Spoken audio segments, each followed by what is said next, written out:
పైనది కూడా ఇరిగిపోయిందా?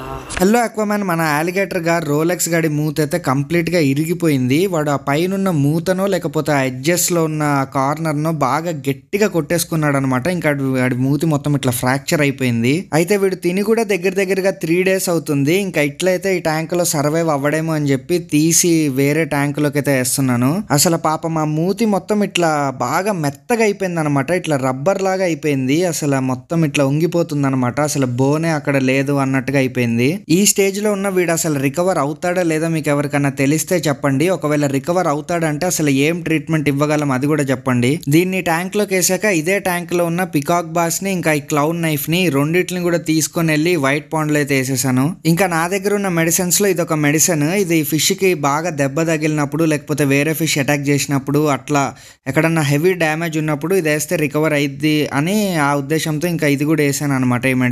ఈ మెడిసిన్ కూడా వాటర్ డోసేజ్ కి తగ్గట్టే వేసాను. అయితే మెయిన్ ప్రాబ్లం ఏంటంటే వీడి మూతి మొత్తం ఇరిగిపోవడం వల్ల వీడు అసలు ఫీడింగ్ తీసుకోలేకపోతున్నాడు. అదే మెయిన్ ప్రాబ్లం. అదిగోండి లివర్ పీస్ ని తీసుకెళ్లి ఏకంగా వాడి పైనే పెట్టేశాను అనమాట. వాడు అయినా కూడా దాన్ని అసలు తినట్లేదు. అసలు తినలేకపోతున్నాడు అనమాట. అసలు మూమెంట్ ఇవ్వలేకపోతున్నాడు మెయిన్. ఇంకా వీడు రికవర్ అవ్వగలుగుతాడో లేదో అసలు ఏం అర్థం కావట్లేదు. మీకేమన్నా తెలిస్తే చెప్పండి.